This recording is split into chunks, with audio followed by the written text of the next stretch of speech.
శ్రీమతి నమః. ఏకాదశి వ్రతం చేయాలని అందరికీ ఉంటుంది. కానీ కొంతమందికి పరిస్థితులు అనుకూలించక వ్రతాన్ని చేయలేకపోతారు, ఉపవాసం ఉండలేకపోతారు. అలాంటి వాళ్ళు కనీసం ఆ రోజు ఏ ఏకాదశో ఆ ఏకాదశికి సంబంధించి కథను చదువుకుంటూ విష్ణుమూర్తిని తులసి దళాలతో అర్చించి భగవంతుడికి నమస్కారం చేసి నాకు ఇంతే శక్తి ఉందని చెప్పి ఆ రోజంతా భగవంతుడికి దగ్గరగా ఉండే ప్రయత్నం చేస్తే, అలా చేసినా కూడా ఏకాదశి ఉపవాసం ఉన్నట్లు, అలాగే ఏకాదశి వ్రతం చేసిన ఫలితం వస్తుంది. ఈ రోజు షట్టిలా ఏకాదశి. ఈ షట్టిలా ఏకాదశి రోజు ఏం చేస్తారంటే పొద్దున్నే స్నానం చేసే నీటిలోనూ నువ్వులు వేసుకుంటారు. నువ్వులని నూరి ఒంటికి ముద్దగా రాసుకుంటారు. అలాగే సద్బ్రాహ్మణులకి నువ్వులని దానం ఇస్తారు. అలానే యజ్ఞంలో ఈ నువ్వులని వేస్తూ ఉంటారు.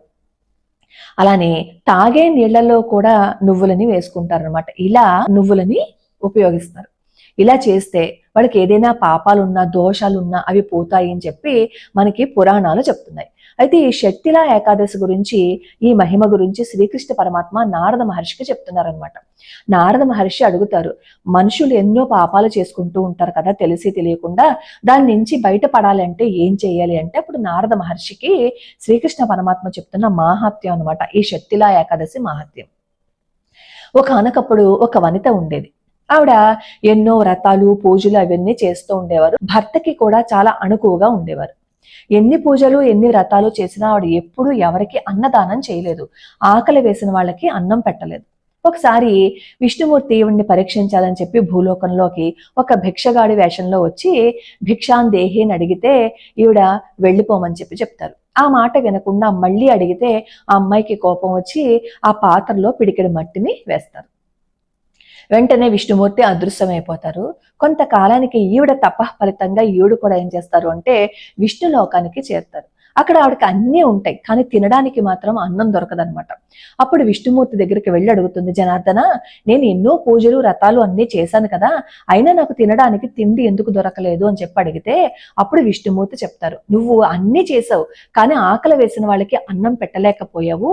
ఒక పని చేయి, నువ్వు భూలోకానికి వెళ్ళిపో. నువ్వు వెళ్ళిపోయిన తర్వాత నీ ఇంటికి దేవతలు వచ్చి నీ తలుపు కొడతారు. అప్పుడు నువ్వు తలుపు తీయకుండా షట్టిలా ఏకాదశి మాహాత్యాన్ని చెప్పమని చెప్పి అడుగు, వాళ్ళు చెప్తారు. అప్పుడు నువ్వు చేసుకున్న ఏదైతే దోషం ఉందో ఆ దోషం నుంచి బయటపడిపోతావు అని చెప్పి విష్ణుమూర్తి చెప్తారనమాట.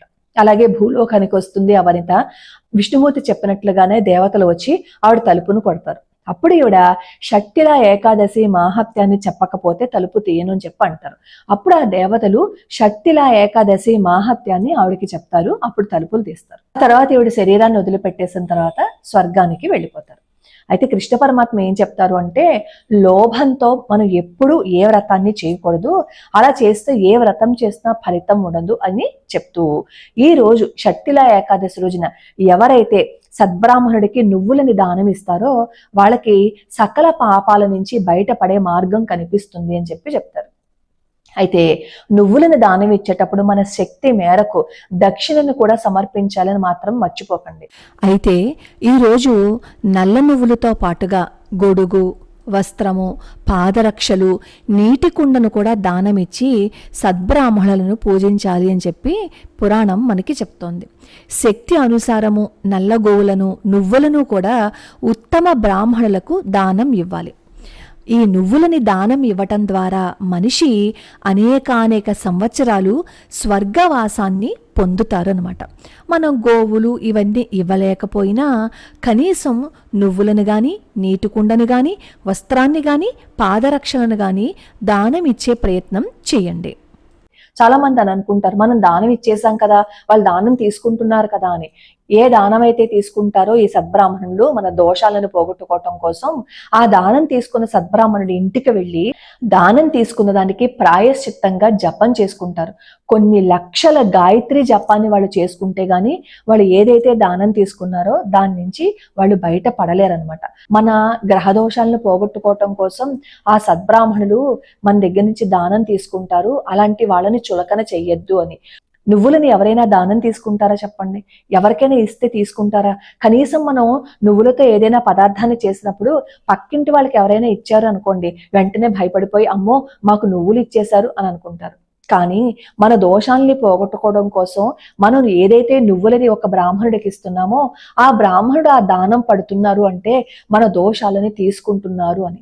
అలాంటి బ్రాహ్మణుడిని గౌరవించకపోయినా పర్వాలేదు, కానీ అవమానిస్తూ మాత్రం మాట్లాడకండి.